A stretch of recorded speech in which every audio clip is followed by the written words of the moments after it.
नमस्कार, स्वागत है आपका। हिमाचल प्रदेश में सियासी गर्मी लगातार बढ़ रही है। इसी गर्मी की ठा लेने के लिए हम भी लगातार हिमाचल के दौरे कर रहे हैं। इस बार जब हम दावेदार की अगली कड़ी ढूंढने के लिए हिमाचल आए तो हमें इन पोस्टरों ने आकर्षित किया। मेरे पीछे लगे ये पोस्टर जसवा परागपुर विधानसभा में लगे हुए हैं और कैप्टन संजय पराशर के हैं। कैप्टन संजय पराशर का नाम पहली बार हमने तब सुना था जब कोविड काल में उन्होंने प्रधानमंत्री राहत कोष में कोविड से निपटने के लिए 50 लाख रुपए की धनराशि दी थी। उसके बाद लगातार कोविड से प्रभावित इलाकों में जाकर उनकी सेवा की खबरें आती रही, लेकिन अब ये पोस्टर बता रहा है कि शायद उन्होंने भी राजनीतिक पारी खेलने का मन बना लिया है। तो क्या है उनकी दावेदारी, क्या क्या उन्होंने अब तक काम किए हैं और किस आधार पर वो विधानसभा में जाने की दावेदारी पेश कर रहे हैं, आइए जानेंगे कैप्टन संजय पराशर से।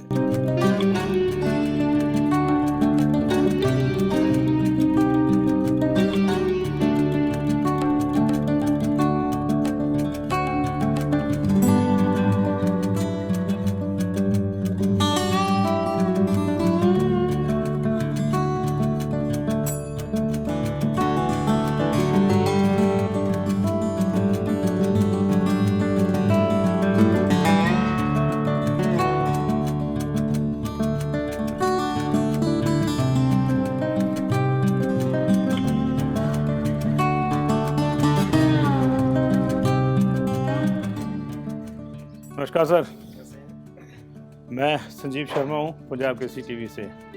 हम लोग ने बोर्ड बार देखा आपका, आप तैयारी करें शायद। हमने बोर्ड बार देखा तो मैंने कहा चलो आज कैप्टन पराशर से मुलाकात करते हैं। थैंक यू सर, सुबह आ गया आप। अच्छा है, बिल्कुल। तो हाँ, हम लोग ऐसे ही पकड़ते हैं अचानक ताकि पता ना लगे किसी को। तो और क्या क्या चल रहा है जी शेड्यूल आज? कुछ नहीं, बस आज अभी हो गया अखबार का थोड़ा सा, मतलब पूजा कर लेते हैं। अच्छा जी, उसके बाद में निकलेंगे। ठीक ठीक। तो हम लोग चाहेंगे कि हम लोग भी आपके साथ निकलें। तो पराशर जी आप पूजा वाला अपना शेड्यूल करिए, फिर हम लोग आपके साथ चलते हैं जी, है ना? हम वेट कर लेते हैं, कोई दिक्कत नहीं है।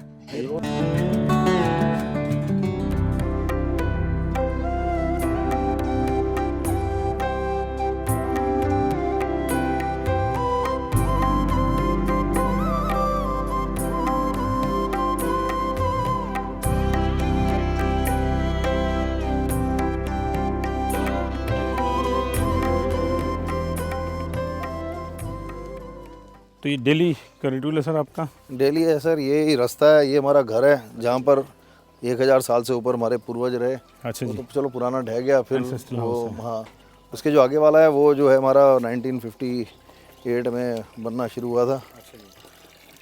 और यही वो पुरानी गलियाँ हैं सर। ये हमारी मथा टेकने जा रही है, क्या हाल है, क्या कमला है सर?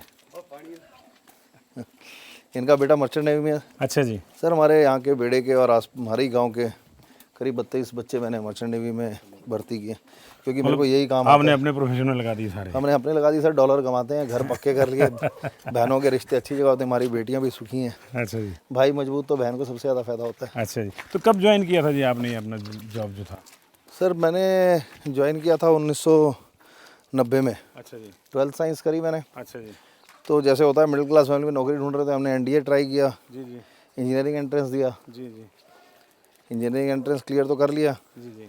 बट फिर मैंने सोचा चलो BSc ऑनर्स करते हैं, BSc करते हैं और IAS की तैयारी करते हैं। जी जी। NDA में 2 बार रह गया मैं, SSB में। अच्छा जी। फिर मर्चेंट में ट्राई किया, वो 4 कंपनियां थी, बाबा होतीराम जी की घर पा दी। अच्छा जी। तो बस बाबे के पास गया, बोला कॉल लेटर है, उसने बोला जा तेरा काम बन जाएगा। पहली बार बॉम्बे गए, पहली बार इंटरव्यू दी, पहली बार सेलेक्ट हो गए। अच्छा जी। तो ये सर पूर्वजों का है अच्छा जी। स्थान। उन्होंने यहाँ पर छोटा सा मंदिर होता था आज से करीब 1000 साल पहले, अच्छा जी। तो वो वैसी थी कच्ची छन। अच्छा जी। तो मर्चेंट नेवी में कमाते रहे और धीरे और धीरे मंदिर में लगाते रहे। ये अभी पिछले साल इनॉग्रेट किया हमने, फिर नाम दिया इसको। अभी ये सेल्फी पॉइंट वगैरह रखा हमने। अच्छा जी। तो हर साल हम इसको करते रहते हैं सर। जी।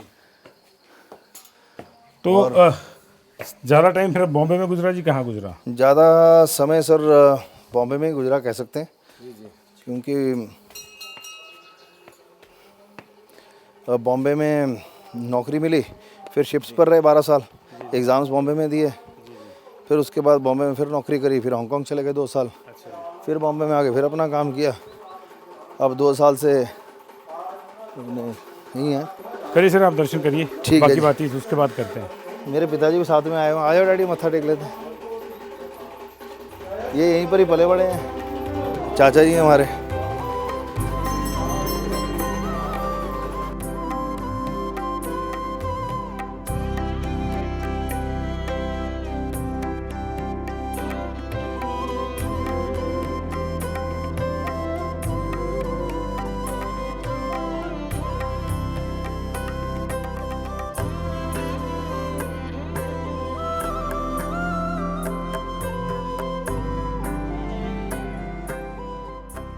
चलिए जी, पूजा हो गई। हाँ जी सर। तो डेली बस जब घर में होते हैं तो यहाँ और नीचे बस यही पूजा रूटीन है सर। रूटीन है, उसके बाद लोगों ये की, उसके जो बाद जनता जनार्दन। उसके बाद जनता जनार्दन सर। भाई ये पोस्टर देख रहा था आपका, ये पहला महायज्ञ वाला, पहला का मतलब कहीं और भी होंगे? हाँ सर, पहला हमने किया स्वाना में। अच्छा पहला मेडिकल कैंप यहीं लगाया। अच्छा जी। तो मेरी यहाँ सोचा स्टार्ट मेडिकल कैंप लगी है ना। अच्छा जी। तो उसके बाद में हमने द्वितीय द्वितीय चरण शुरू कर दिया। अच्छा जी। अब हर मंगलवार को और हर शनिवार को 3 जगह पर हम कैंप लगा देते हैं दुकानों में। अच्छा जी। तो महीने के करीब 800-900 लोग आ जाते हैं, उनकी दवाइयाँ फ्री हो तो जाती ये हैं। डॉक्टर्स वगैरह मल्टी उसके आते हैं या? नहीं नहीं नहीं, ये हाँ, आई स्पेशलिस्ट के रखा हुआ हमने। आइज का रखा आइज का हुआ रखा है। हुआ है। और अच्छी बात यह है कि जब पहला वाला चरण कंप्लीट हुआ तो उसमें 45,000 लाभार्थी आकर गए। अच्छा। तो हमने भगवान को बोला, ये तो महाराज आपकी बड़ी कृपा रही, हमने जिंदगी में नहीं सोचा था कैंप कि, 2-4 के ऊपर कितने लगेंगे। कितने राउंड हो गए जी अब तक? ये हमने 62 पंचायतें जिसमें परागपुर में, अच्छा जी। उसमें 67 मेडिकल कैंप गांव में जाकर लगाए। लगा दिए। अभी जो हम फिक्स्ड ऐसे लगा रहे हैं, वी हैव ऑलरेडी रीच्ड 87। जो फॉलो अप के हैं या हाँ, दूसरे फॉलो अप, ये नया द्वितीय नया चरण कोई में आ जो है जाता ना। है, छूट जाता है तो। हाँ, मतलब उसमें ऐसा फिक्स कर दिया हमने जिनके ऑपरेशन हुए वो, और हर दिन हम लोग 20-25 लोगों का ऑपरेशन कराते हैं, बस का बंदोबस्त रहता है। सर जो आपका जॉब प्रोफाइल है, हाँ जी। अच्छा खासा, उसके बाद आप काम भी अपना कर रहे हैं, हाँ जी। उस प्रोफाइल में क्या होता है कि हम गांव में देखते हैं कोई कैप्टन आया है जॉब से, तो एक ऑफिसर कैप रहती है आर्मी की या जो भी आपकी जॉब की कैप रहती है, आप शिप पे थे, हाँ जी। लगाई, पप रख लिया एक छोटा सा, और सुबह शाम सैर करी, लोगों से गप्पे मारी, ऑल वेल ये वो, बस अपना आराम से। तो ये नया जो आपने काम है ये पॉलिटिक्स का, ये कहाँ से आया? मतलब जिसको कहते लोकल भाषा में नवा पंगा किसको कर ले तो ये? सर कोई पंगा नहीं है सर, ये बड़ा मतलब देखो ऐसा है कि ज़िंदगी में काम, हर एक आदमी की जो मानसिक प्रवृत्ति है वो ऐसी रहती है। जी जी जब मैं छोटा था तो हमारे डैडी जब मंदिर वगैरह में हम जाते थे, जी। तो उधर चप्पल स्टैंड में ड्यूटी लगती थी हमारी, अच्छा जी। क्योंकि उस समय मंदिरों में चप्पल ज़्यादा, चप्पल बदली हुई थी, लोग उठा लेते। उठा लेते थे। 79-90 तक की बातें हैं ये। हाँ जी। तो चप्पल स्टैंड पे ड्यूटी लगती थी। फिर हवन उवन होना तो हमने उसमें बैठ जाना, चौपाइयाँ पढ़ने बैठ जाना। अच्छा जी। तो सनातन धर्म में तो ये मेरे ख्याल से हर परिवार में रहता है, जी लेकिन कृपा ऐसी रही बाबा विभूति राम जी की, जिनके डेरे पे हम जाते थे। जी जी। उन्होंने नौकरी ऐसी दी कि मेरी जितनी ख्वाहिशें थी ना, कि जैसे ये मंदिर बनाना है पूरी होती तो है। मंदिर बनाते गए, पानी का टैंक बनाना है, लड़कियों की शादियां करनी है, तो मैं कुंवारेपन में भी ऐसे ही करता था। तो ये यहाँ जो ये, क्योंकि तो वही मैंने कहा कि लोग तो फिर ये देखते हैं बाहर, फिजा देखते हैं आके अपने गांव में सेटल होते हैं, तो फिर ये कैसे ये यहाँ जुड़ा कोरोना हुआ? काल में मैं आया, और ये घर तो हमारा गिर रहा था। अच्छा जी। तो मैंने बोला चलो 10-15 दिन है चिंतपूर्णी में रह लेता हूँ अपनी मदर इन लॉ के पास। जी जी। और वहाँ पर आए तो 15 दिन के लिए थे, हाँ हाँ। क्योंकि लॉकडाउन लग गया। कोरोना लग गया। तो मैं नेशनल शिपिंग बोर्ड मेंबर भी बन गया उस समय। जी जी। तो मैं ग्लोबल स्टडी करता रहता था, मेरे को समझ में आ गया 6-8 महीने कहीं नहीं जा रहे। जी जी। फिर मैंने सोचा ये तो ऑफिस के बिना तो काम ही नहीं होगा। नहीं होगा। फिर मैंने उधर 4.5 लाख रुपए खर्चे, इंटरनेट की लाइन लगा ली, एसबीआई से बात करी, उधर अपना अकाउंट खोल दिया, फिर कंपनी का खोल दिया, एक स्टाफ ले लिया। जी जी। वो फिर मेरी वाइफ की मासी है, उसको कैंसर हो गया, वो अकेली रहती थी, उन्होंने शादी नहीं करी थी, हम उसकी सेवा में लग गए, फिर हमें कोरोना हो गया। तो unfortunately she passed away because of cancer. ओहो। जब हमको कोरोना हुआ तो हम पहला केस थे यहाँ पर, क्योंकि हम अस्पतालों में दौड़े हुए थे। हाँ हाँ। फिर उसके बाद मेरे को डेंगू हो गया, तो मैं चंडीगढ़ में अस्पताल में दाखिल रहा 6 दिन। तो वो ज़िंदगी के 6 दिन मैंने छत देखी, और मेरे सामने कई लोग आए, कई ठीक हो गए, 3 लोगों की डेथ भी हो गई। जी और मेरे पास, मैंने सारी ज़िंदगी ब्लड डोनेट किया है। जी। और पहली बार ऐसा हुआ कि किसी ने मेरे लिए सिर्फ एक ही बार ब्लड डोनेट हुआ। प्लेटलेट्स काउंट मेरा 16,000 पर आ गया। कम हो जाएगा। तो फिर वो पहली बार जब प्लेटलेट्स काउंट हुआ, फिर मैंने बोला यार ज़िंदगी में करना क्या है। फिर मैंने उस दिन ये निर्णय लिया, अगर भगवान मुझे मौका देगा, ज़िंदगी देगा, अब मैं गांव में रहूँगा, बाकी की ज़िंदगी यहीं से चलाऊँगा। और लोगों की और सेवा करूँगा। कोरोना में ये सीख गए कि आप बॉम्बे की कंपनी भी जो है ना गांव से चल सकती है, और गांव के लोग भी जो है ना वो हवाई जहाज उड़ाने के लिए तैयार हो सकते हैं। पर यहाँ की गुर्बत, यहाँ की व्यवस्था देखकर मुझे लगा कि मेहनत करनी चाहिए, काम करना चाहिए। तो बस काम करते चले गए, पहला कैंप लगाया, दूसरा लगाया, तीसरा लगाया, कोरोना फिर में ये दवाइयाँ देते सिलसिला गए, शुरू हो गया। सरकार को मजबूत किया हमने, फिर PM relief fund, CM relief fund में पैसा दिया, उसके बाद में करोड़ों रुपए की दवाइयाँ ले आए, फिर आशा वर्कर्स को ड्रिल करी, मजबूत किया, फिर कोरोना के पेशेंट्स को गाड़ी में बैठा के लेके जाना, उसमें पेशेंट्स भी नहीं कोई हाथ लगाता था। तो फिर बस ऐसे करते करते करते करते अभी देखो 2 साल हो गए हैं, सिलसिला शुरू हुआ, फिर अभी हमारी 218 की टीम है, बस करते रहते हैं। चलिए सर, चाचा बाकी का सिलसिला भी आपका देखेंगे, आइए। ये भी सर जब आए तो मेरी वाइफ को मैंने बोला थोड़ा एक अच्छे सा वो बना दे, एंट्रेंस ठीक होनी चाहिए भाई। तो मैंने बोला यार कम से कम गाड़ी घर तक चली जाए, पहले नहीं जाती थी, अच्छा लोगों ने बड़ा कोऑपरेट किया, फिर हमने ये बना दिया सर। अच्छा जी। तो मुझे बड़ी खुशी है कि कम से कम जिन रास्तों में हमारे पूर्वज चले उन्हें मजबूत करने का हमें भी मौका मिला, नहीं तो ऐसे खंडर हो गया था सर ये बेड़ा हमारा। हाँ, नेचुरली जब कोई शिफ्ट कर जाता है तो फिर बाहर चले जाता है, जो एंसेस्ट्रल हाउस है वो डायलेपेटेड हो जाता है। ये भी जगह हमारी है सर, पार्किंग के लिए रखी हुई है। अच्छा जी। और ये डंगे डूंगे बनाए फिर हमने। तो आज हम कैप्टन संजय प्राशर के साथ हैं। जसवां परागपुर विधानसभा से वो दावेदारी है उनकी, और कितनी उनकी मजबूत दावेदारी है, क्या क्या उनके दावे हैं, ये पूरा दिन भर हम देखेंगे। सुबह का शेड्यूल आपने देखा, और अगले शेड्यूल के लिए जो अब टेक्निकली वो जनता में जाएंगे और वहाँ उन्होंने क्या क्या किया है ये भी हम देखेंगे उनके साथ चल के। उसके लिए जब तक वो तैयार होते हैं तब तक हम भी एक छोटा सा ब्रेक लेंगे। मिलते हैं एक ब्रेक के बाद।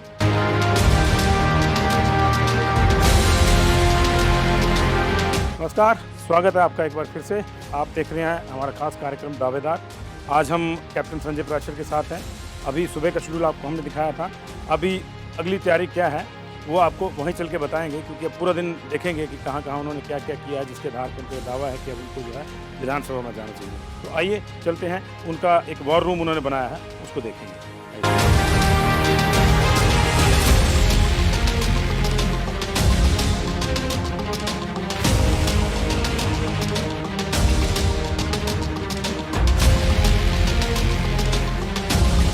नमस्कार, एक बार फिर से स्वागत है पंजाब केसरी टीवी पर। आप हमारा खास कार्यक्रम दावेदार देख रहे हैं। आपने अक्सर सुना होगा कि पार्टियां इलेक्शन से पहले वार रूम एस्टेब्लिश करती हैं, और उसमें सारी चीज़ें इलेक्शन से संबंधित होती हैं, वहीं से मॉनिटर होती हैं, वहीं से कंट्रोल होती है और वहीं से एग्जीक्यूट होती हैं। कैप्टन संजय प्राशर ने भी एक वॉर रूम बनाया है। आपकी जानकारी के लिए बता दूँ कि मैं 30 साल के अपने करियर में पहली बार ऐसा देख रहा हूँ कि कोई नया दावेदार है जिसको अभी ये पता नहीं है कि उसने टिकट कहाँ से लेना है, किस पार्टी से लेना है, इंडिपेंडेंट लड़ना है, लेकिन उसके बावजूद उस आदमी ने एक वॉर रूम एस्टेब्लिश किया है। हम उसी वॉर रूम है इस वक्त हैं, ये उसका एक हिस्सा है। 3 हिस्सों में ये वॉर रूम है, आप देख सकते हैं। लगातार यहाँ पे लोग जो है वो काम कर रहे हैं, और कैप्टन संजय प्राशर भी वॉर रूम में है इस वक्त, तो उनसे भी हम लोग बातचीत करेंगे और जानेंगे कि क्या क्या उनका चल रहा है। सर, बहुत बहुत शुक्रिया आपका एक बार फिर से। और हम जानना चाहेंगे कि ये सिर्फ इसलिए क्योंकि कैप्टन है तो वॉर रूम वाला स्ट्रेटजी है, या कोई ऐसा कुछ नहीं है। जब हम मेडिकल कैंप लगा रहे थे तो हमने बोला हम पहले अपनी ज्योग्राफी समझ लें और एक छोटा सा बोर्ड लगा लें कि कहाँ पर क्या जॉब कर रहे हैं, क्योंकि स्टाफ भी बढ़ता जा रहा था जी। तो हमने ये इसलिए किया कि हमारी ज़रूरत थी काम के फॉलोअप्स वगैरह के लिए। तो बस ऐसे करते करते ये बड़ा हो गया। और कितने लोग काम करने के बाद? अभी वैसे तो 52 का स्टाफ है, कुछ फील्ड पर होता है, कुछ यहाँ पर होता है, तो ग्राउंड ड्यूटी के हिसाब से बाकी दो फ्लोर्स हैं हमारे। ये जो सोशल वर्क है उसका भी डाटा रखते हैं ये पूरा, और फिर उसी के साथ पॉलिटिकल भी आपका जो है आगे का जो प्लान है वो भी एग्जीक्यूट हो रहा है। कह सकते हैं कि जसवां परागपुर की सारी जानकारी रखना इसका ध्येय है। हम लोग कुछ यहाँ पे और चीज़ें, दिलचस्प चीज़ें भी देख रहे हैं। ये लोग तो टर्मिनल्स पे काम कर ही रहे हैं, लेकिन एक मैं देख रहा हूँ कि संभवतः पहली बार मैं ये किसी कैंडिडेट के यहाँ देख रहा हूँ। तो ये थोड़ा बताएंगे कि क्या ये मामला है?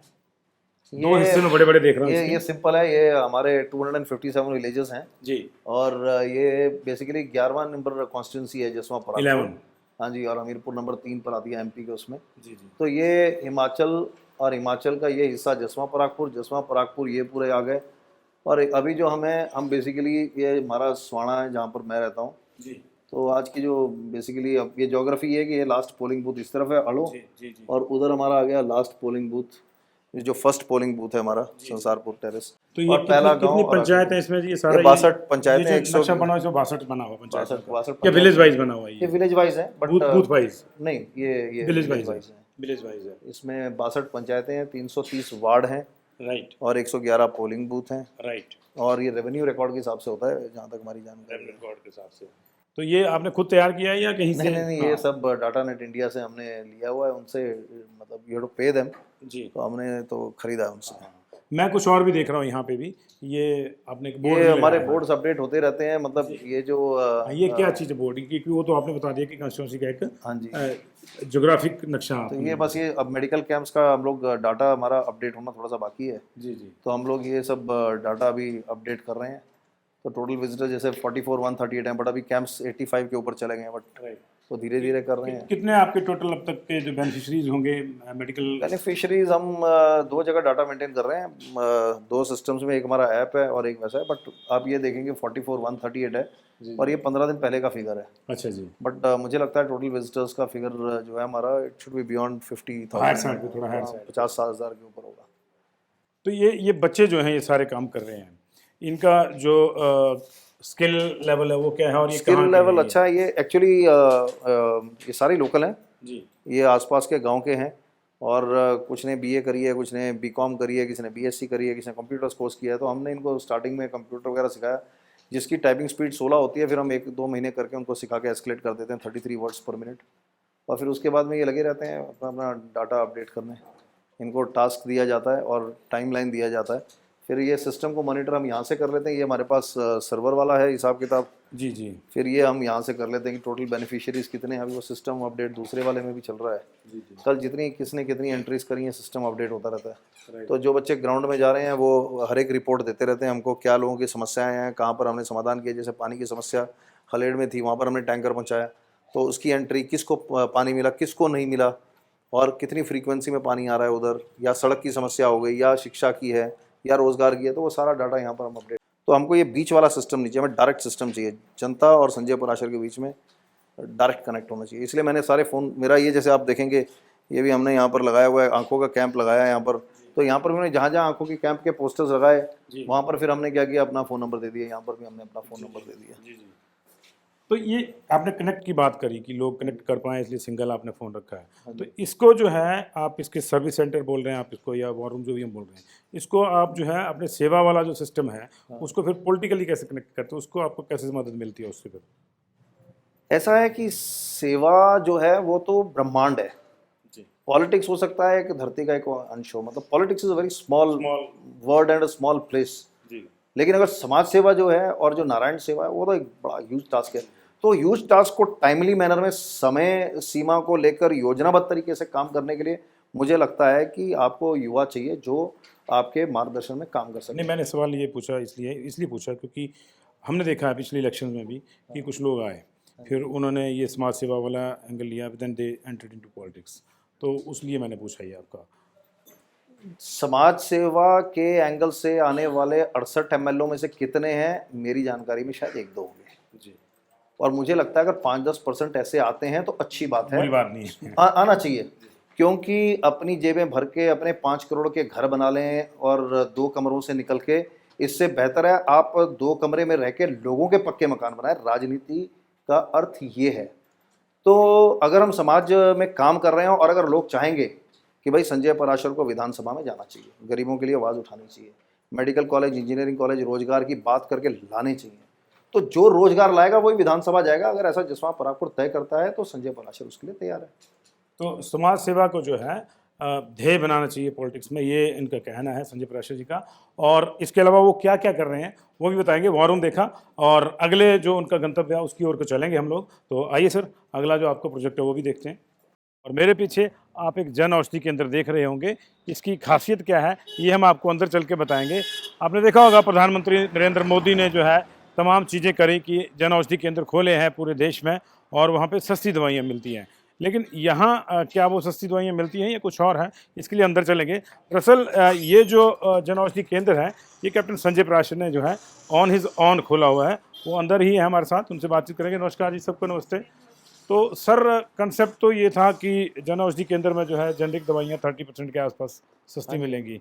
आपका ये हमें लोगों ने बताया कि यहाँ फ्री मिलती हैं, तो ये इसके बारे में बताएं। सर, ये जो हमने कंपेयर किया है, जो बीपी शुगर वाली दवाइयाँ हैं वो करीब करीब 70% सस्ती मिलती हैं और बाकी दवाइयाँ 50 से 60%। तो हमने बोला चलो ठीक है, इसमें सेल ही नहीं होती ज़्यादा, तो हमने ये सोचा लोगों को, चलो पहले हमने बोला 70 साल से ऊपर वालों को फ्री देते हैं, बाद में फिर हमने कर दिया, सबके लिए फ्री कर दिया, चाहे सैनिटरी पैड है चाहे जो भी है।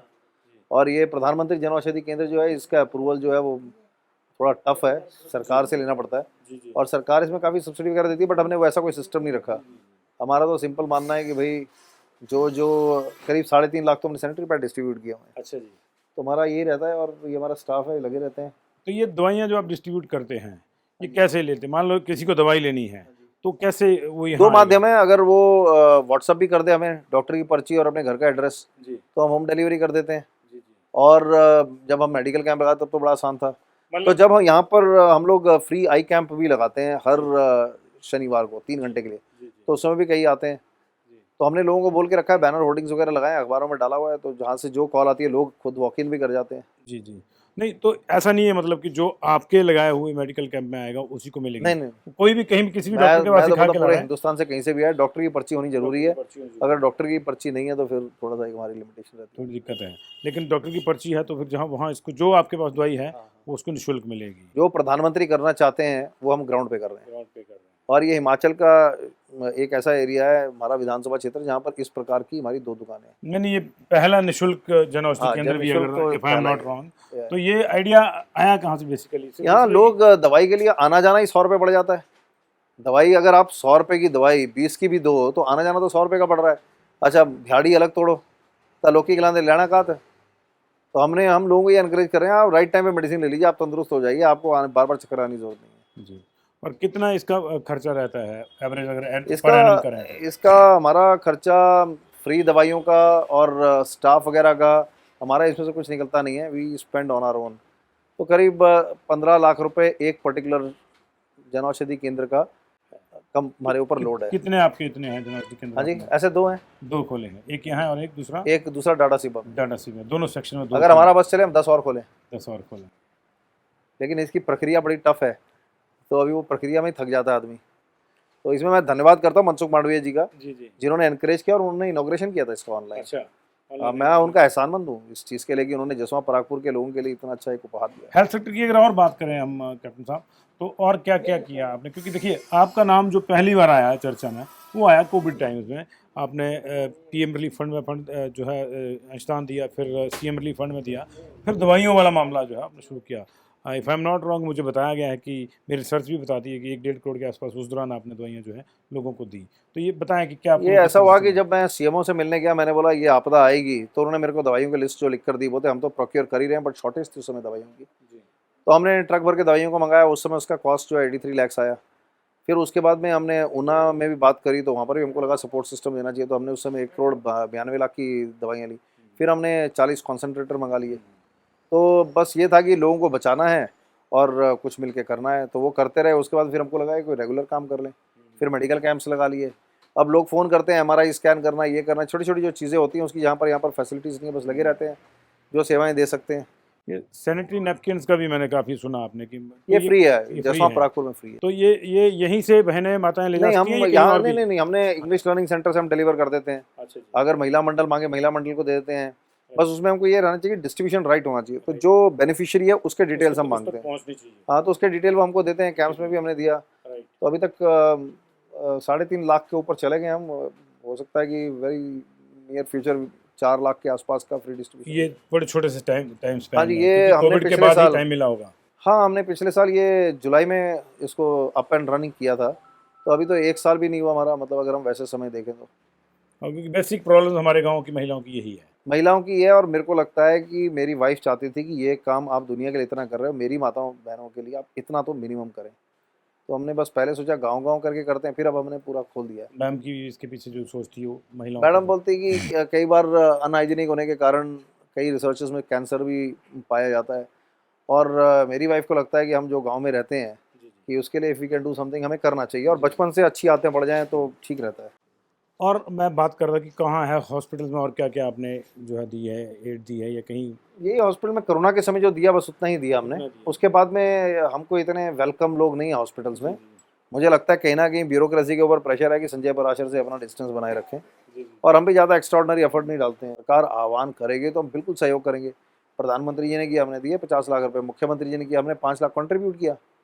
तो अगर सरकार को लगता है कि उनका तंत्र ठीक चल रहा है, ठीक चल रहा है, हमें लगता है कि ठीक नहीं चल रहा कितने ऑपरेशन आंखों के या बाकी है। आंखों के हमारे मेडिकल कैंप में 4000 प्लस पेशेंट्स पाए गए हैं और उसमें से मतलब हज़ारों की तादाद में हमने ऑपरेशन कर दिए। अब तो हमारा एवरी डे 20 का बैच चला रहता है गाड़ी का। पर अभी हमको थोड़ा एक बेनिफिट हो गया कि अब him care card, Ayushman card, धन्यवाद हिमाचल सरकार का और केंद्र सरकार का, गरीब आदमी अपना उपचार करा सकता है। लेकिन उसको पता तो लगे कि मेरे को ये बीमारी है, कोई तो पता है। आने जाने का खर्चा भी नहीं वो झेल पा रहा, हमारे यहाँ गुर्बत ही ऐसी है, तो उसके लिए फिर हम सारी व्यवस्थाएं खड़ी कर देते हैं। तो इस सेक्शन में आपने देखा कि हेल्थ सेक्टर में कैप्टन संजय प्राशन ने क्या क्या काम किए हैं। अब अगला जो हमारा मेन सेक्शन है, जो हिमाचल प्रदेश के भी मेन मुद्दे हैं, सड़क, शिक्षा, स्वास्थ्य, तो शिक्षा की ओर रुख करेंगे और ये देखेंगे कि क्या शिक्षा के सेक्टर में भी उन्होंने कोई योगदान अपने स्तर पर दिया है, और अगर दिया है तो वो क्या है और आगे उनका विजन क्या है। तो मिलते हैं एक छोटे से ब्रेक के बाद।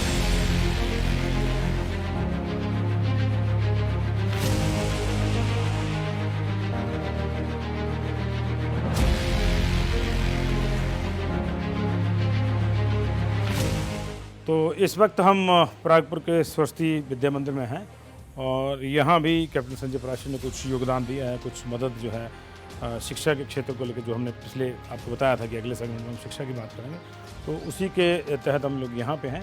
स्कूल आप देख रहे हैं, लंबी चौड़ी इसकी बिल्डिंग है। अभी इन्होंने जो मेरे ख्याल आप मुझे जो बताया गया यहाँ, वो कैप्टन साहब ये बताया गया कि +2 का जो सेगमेंट था वो पार्टिकुलरली आपकी मदद से शुरू हुआ है। वो क्या मामला है? 30 साल से ये स्कूल हाई स्कूल रहा। तो मैं जब यहाँ पर आया, प्रिंसिपल से मिला और मेधावी छात्र सम्मान समारोह हम करना चाहते थे 10वीं के जो स्टूडेंट्स हैं। तो मैंने उनको बोला आप कोई 2 चीज़ें और बोलिए जो आपको लगता है करनी चाहिए और मैं कर सकता हूँ, भगवान ने सामर्थ्य दिया। तो इन्होंने बोला सर 12th साइंस का ब्लॉक बना दो। मैं डन। और बोलता सर हमारी दूसरी डिमांड ये है कि आप 12th क्लास के बच्चों को आप अडॉप्ट कीजिए और आप उनका सारा आर्थिक भार उठाइए, स्कॉलरशिप दीजिए और उन सबको अफसर बनाइए।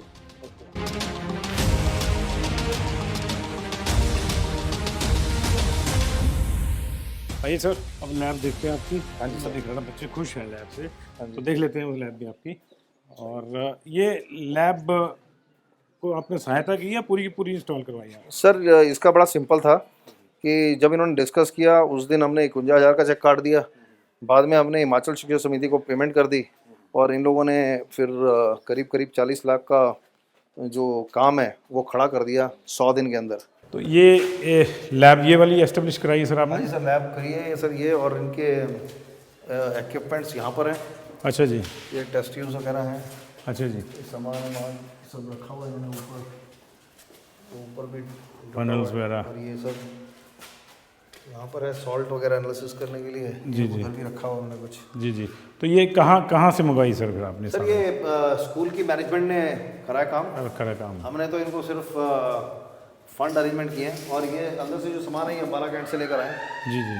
तो ये बस इतना ही किया सर। बाकी अब हमारी इच्छा है कि यहाँ पर हम लोग कुछ ऑनलाइन सिस्टम का बड़ा टीवी स्क्रीन लगाएं कि जो बच्चे कर रहे हैं वो मतलब ऑनलाइन से भी कर पाएँ। जी जी। ठीक है, तो वो है, देखो अभी we will be able to do it very soon. और एट ए टाइम कितने बच्चे आ जाते होंगे जी एट इसमें? टाइम कितने बजे आ जाते हैं सर केमिस्ट्री लैब में?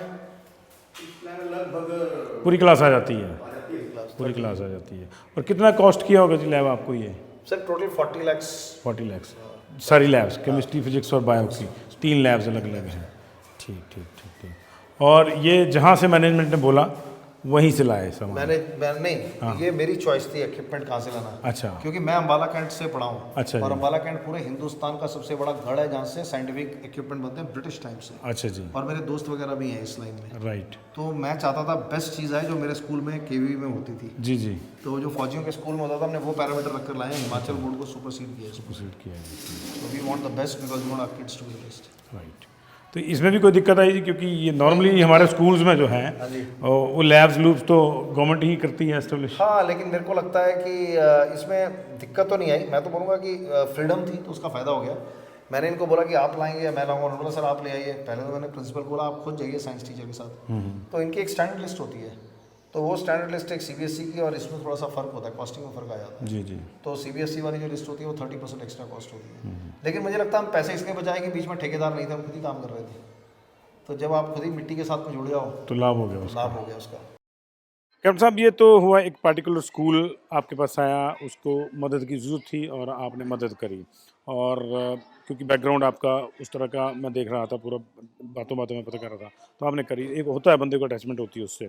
लेकिन क्या बाकी स्कूलों में बच्चों के लिए हम कुछ फैसिलिटीज़ क्रिएट कर रहे हैं? बाकी स्कूलों में भी कर रहे हैं। वो स्कूलों में ऐसा है कि जहाँ से हमें रिक्वेस्ट आती है, जैसे हमें अलो के सरकारी स्कूल से रिक्वेस्ट आई कि जी आप 20 डबल बेंच दे दो, हमने 25 दे दी जी। ठीक है जी।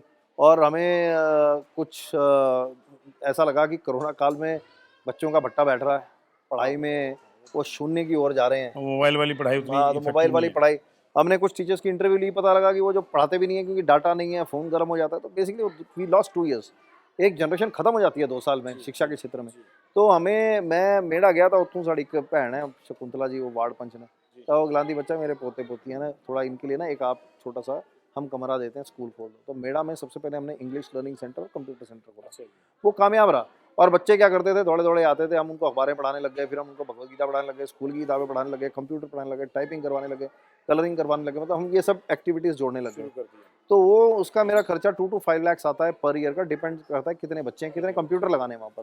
फिर इंटरनेट लगा दिया हमने, फिर हमने उसमें प्रिंटर लगा दिया, फिर हमने दूसरा खोला, तीसरा खोला, और अब हमारे यहाँ पर ऐसे 28 English learning computer coaching centre चलते हैं, जिसमें हम डिप्लोमा इन कंप्यूटर एप्लीकेशन भी देते हैं। दोनों हिस्सों में, परागपुर वाले में भी और जसवा वाले में भी। पूरे 62 पंचायतों में हमारी इच्छा है 100 खोलने की, और अभी हम लोग 7-8 की हमारी तैयारी है अगले हफ्ते तक खोलने की। स्कूलों में खोले या स्कूलों के बाहर खोले हैं आप? नहीं, स्कूल तो सिर्फ यही है जिसने हमें आंगन में जगह दी जी। बाकी स्कूल्स को लगता नहीं है कि इसमें आके इंटरफेयर करना चाहिए, और ना उन्होंने हमें अप्रोच किया है। सिस्टम भी कुछ ऐसा है कि तो हमने सब स्कूल वाले डरते हैं संजय पराशर से जुड़ गए तो क्या होगा, तो वो यहाँ पर ट्रांसफर्स का भी एक बहुत बढ़िया सिस्टम है, ठीक है, उसका भी एक अलग से दबका है।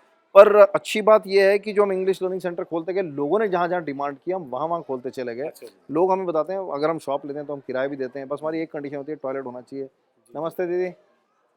तो फिर हमारा ये रहता है कि हमने कौन सी पंचायत में, अब जो बहुत बड़ी पंचायत है, हलेड़ में हमने एक खोला, अब मैं उधर गया डोर टू डोर महायज्ञ के लिए, और वहाँ पर उन्होंने 2 और की डिमांड कर दी, हमने 2 खोल दिया। और तो हलेड़ ऐसी पंचायत है जहाँ 3 है। सो हमारी तो इच्छा यही है कि कंप्यूटर और इंग्लिश ये अगर इनकलकेट कर दिया पहली दूसरी के बच्चों में हमने मजबूती से, मुझे लगता है उस उम्र में पकड़ी हुई बात उनका सारी तो जिंदगी ये साथ फर्स्ट रहेगी। ऑनवर्ड्स बच्चे आते हैं, ऐसा नहीं कि 11th 12th ये तो हम बोलते हैं जी जो मर्जी आ जाए जिसने बच्चा, भेजना जिसने भेजे। ए फॉर एप्पल बोलना है वो बोल ले, और जिसने बोलना है कि भैया I want to write this is on so and so, आप भी आ जाइए, पीएचडी वाले भी आ जाइए।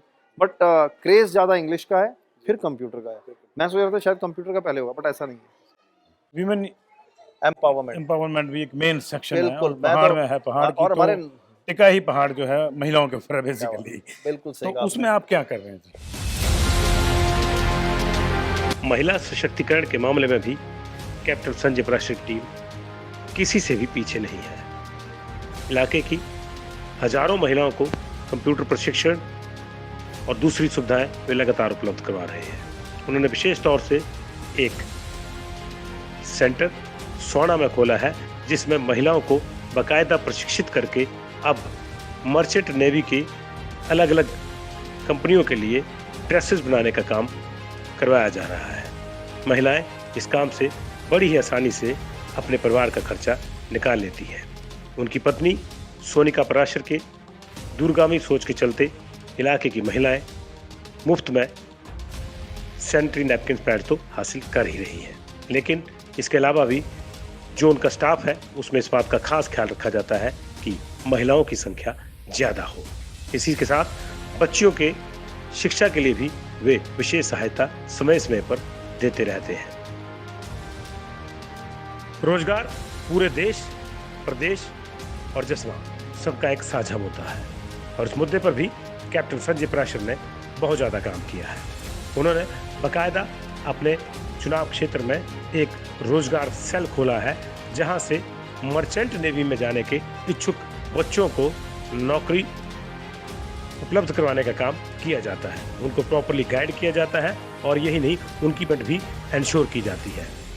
लगभग 2.5 दर्जन लोगों का स्टाफ इस प्लेसमेंट सेल में कार्यरत है, और ये डाडा सीवा में खोली गई है।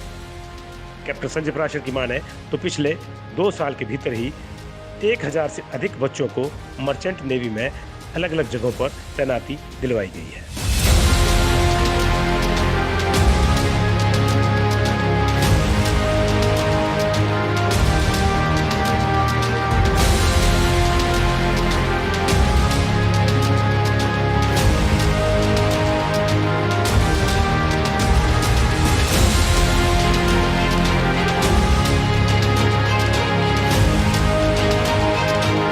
काफ़ी ज़्यादा लोगों की हेल्प करते हैं। कोई लोभ लालच कुछ नहीं है इनमें, बस दूसरों का भला करने का एम ही है इनका। इनके मिसेस, इनके बच्चे सारे इस काम में लगे हुए हैं। तो मैं तो इनकी कामयाबी की बहुत कामना करती हूँ कि भगवान इनको सफलता दे और ये कामयाब हों। हमारे पंचायत में 600 से ऊपर लोगों का चेकअप किया गया है और बहुत अच्छा चेकअप किया गया, इसमें कोई ये नहीं है।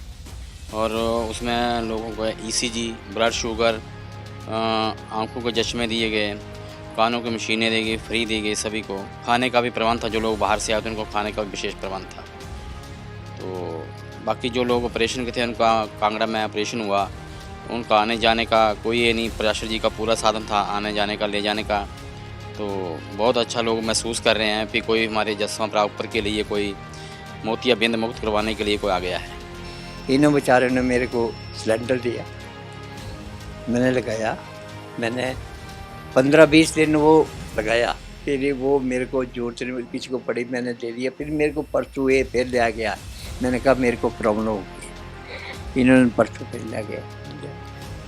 मैं तो इनका शुक्रगुजार हूँ। और किसी के बात कहाँ मिलती है, और जाएंगे तो हॉस्पिटल मैंने में जाएंगे, या तो ऊना में जाएंगे या टांडा में जाएंगे, निजी तो है नहीं। सर कोरोना टाइम में यहाँ जो है वो मतलब को 10-12 पंचायतों का ये सेंटर प्लेस पड़ता है। तो उस टाइम में यहाँ जो लोग आते थे गांव से, कई कोरोना वैक्सीन के लिए आते थे, कोई कोरोना टेस्ट के लिए आते थे, तो उनको यहाँ बैठने की कोई व्यवस्था नहीं थी। तब उन्होंने इस सेट का निर्माण किया और बैठने के लिए बेंचेज भी लगाए हैं। तो आज पूरे जो लोग हैं उनको यहाँ बैठने के लिए भी सुकून है, ऊपर पंखे लगे हुए हैं, सभी आराम से आते हैं, टेस्ट करवाते हैं और चले जाते हैं। संजय पराशर जी यहाँ पे आए, उन्होंने बोला कि ये हमें जैसे ये गार्डर ये नहीं मिल रहे थे जो इसके लिए लगते हैं चिता के लिए। फिर उन्होंने क्या किया कि उसी समय फ़ोन किया चंडीगढ़ से संजय पराशर जी ने ये गार्डर मंगा के दिए, प्लस टीन शेड के लिए हमें 3 पत्रे दिए, 28 पत्रे दिए उन्होंने, और काफ़ी 40,000 का चेक दिया उन्होंने। और ये जो मंदिर में मूर्ति लगी है भोलेनाथ की, ये उन्होंने दी, इसकी कॉस्ट लगभग बताई थी 65,000 जो है वो उन्होंने कराया। बुक्स दाम के लिए हमने डेड बॉडी को फिक्स करने के लिए जॉइस्ट की ज़रूरत होती है, तो ये कहीं से हिमाचल में नहीं मिल रहे थे। फिर इनको रिक्वेस्ट की तो इन्होंने चंडीगढ़ में भी घूम के यही जाना है कहाँ से इन्होंने कलेक्ट करके इतने अच्छे ये बनाए हैं कि शायद ये सदियों नहीं ख़राब होंगी।